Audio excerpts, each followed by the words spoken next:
All right, Mathletes, this is chapter 5, sections A, B, and C. We're going to be looking at simplifying radicals and surds. As we're talking here, we want to remind on definitions. On rational numbers, it's a number that can be written as A over B, where A and B are integers. Remember that a big fancy Q is what we're going to say for rational numbers as a symbol. An irrational number is a number that cannot be written in that form, A over B. Typically, the decimal is expansion will never have a terminating or reoccurring decimal. So to say that it's irrational, it's a symbol for rational, and then a mark there to say it's not a rational or irrational. Okay, so in chapter 5 here, our big focus is radicals. A radical is a number that is written using the radical sign, and an irrational radical is called a surd, so one that cannot be simplified. Here on the left, you have examples of radicals. Notice these perfect squares we see in here, 9, 25, 4, 9. When we take the square root of those things, we can recognize that the square root of 9 is 3, rational number, because it can be written as 3 over 1. Same thing with 1 over 25. That's the same thing as 1/5 squared.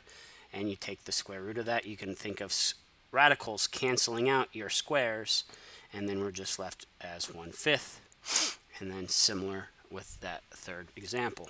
Notice these examples here, 2, 19, and 1/3 don't have factors that can be factored out as perfect squares. So when you put them in your calculator, you get these irrational numbers, and those are what we're going to call surds.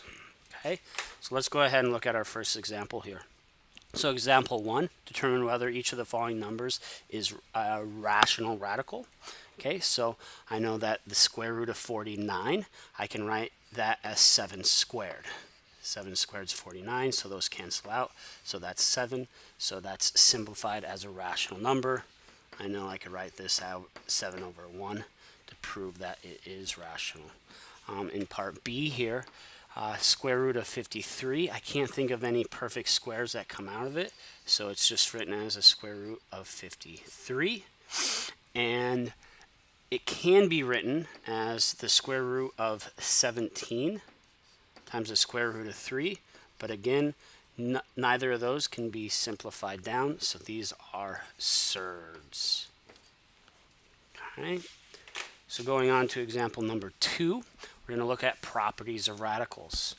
Radical times itself is going to make it squared, so then those will cancel out and we'll just be left with A. If you have numbers inside your radical and you're finding the product, then we can do A times B under the one single radical, so we can multiply with our radicals. And same thing with division. If we're dividing A radical A by radical B, we can just write it as radical A over B. Okay. Notice, this is the most common mistake I see, is that students try and apply that property with addition, but they're not equal. Same thing with subtraction. We cannot combine them under one radical. Okay, so using our properties in example 2, we can see that A is going to be this square root cancel it out, so we're just left with 2. Okay, on B, because it's cubed, I can write this as a square root of 2 times a square root of 2 times a square root of 2. Okay, well, 2 of them together is a square root of 2 squared, so those will cancel out and I'm left with a 2, and because I got 1 left, I just have 2 times the square root of 2. It is a surd. Okay, on C, again, I can square both terms, so I can do 4 squared over the square root of 2 squared. So the squared goes to the numerator and denominator, and I get 16 over 2, which ends up being 8. So we can simplify those radicals. Let's look at example 3 here. So again, we are going to multiply across or distribute our term. So I can write this as 3 squared times the square root of 2 squared. These will cancel them out, and I'm left with 2 here. 3 squared is 9. 9 times 2 is 18. Okay, So that's simplified.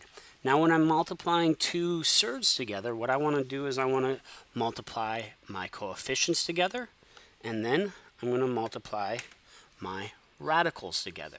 So I can think of this as 3 times negative 2 times square root of 3 times the square root of 3. So now as I simplify this, 3 times negative 2 is negative 6 times square root of 3 times the square root of 3 is square root of 3 squared, or just 3. Now that I've simplified that, I've taken my multiplying of two surds, and I get a final answer of negative 18. Okay, let's look at example 4 here. Okay, example 4, again we can multiply our surds here, and this is going to be the square root of 10. Okay, and that's going to be in its, so once I get to the square root of 10, to make sure it's in simplest form, I want to make sure that no perfect squares can go into 10. And no perfect squares can, so we're just going to leave it as the square root of 10. Again, in B, I'm going to group my coefficients together. So I get 3 times 4. And then group my radicals together, and I get square root of 2 times the square root of 11. So what I get is 3 times 4 is 12. And then my surds, I get square root of 22. 22 only has factors of 2 and 11. No perfect square can go into it.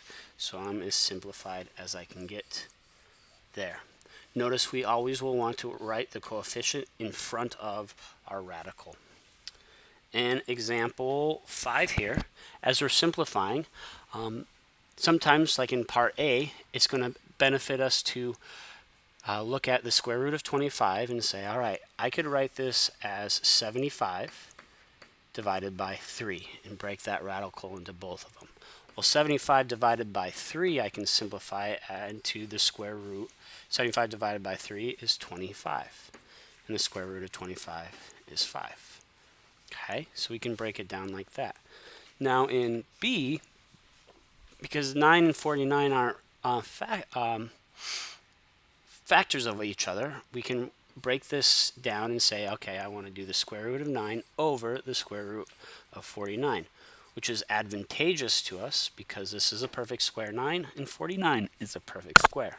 So I can execute those square roots. Square root of 9 is 3. Square root of 49 is 7. Okay? And then I have my rational expression there. Okay, example 6. Okay, so I want to write this in simplified form. So when we're writing in simplified form, we want to think of our perfect squares here. So remember our perfect squares, that if we do 2 squared, it's 4, 3 is 9, 4 is 16, 5 is 25, 6 is 36, 7 is 49, 8 is 64, 9 is 81, and 10 is 100. We should have those pretty well committed to memory by form 10.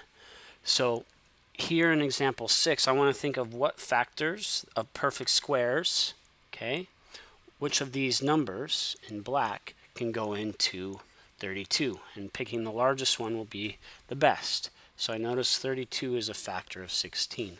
So I can break 32 as the square root of 16 times the square root of 2. Okay? And because the square root of 16 can be broken to a rational number 4, I can do 4 times the square root of 2. That is simplified radical form. I know I can always double check and make sure that the last number left over still has no factors over here, and square root of 2 doesn't, so I have completed and written simplified form. All right, last example here, number 7. So simplified radical form, we have the square root of 8. So again, square root of 8, I can write this as the square root of 4 and square root of 2. I chose square root of 4, okay, because it's a perfect square, because square root of 4 can be written as 2 times the square root of 2. All right, that we got one more example here, example 8. This will be the last one. So writing 432 in simplest radical forms. Okay, so if I do the square root of 432, okay, I think of my perfect factors. Well, on this one, I am going to grab my calculator and I'm going to see which ones perfect squares can go into 432.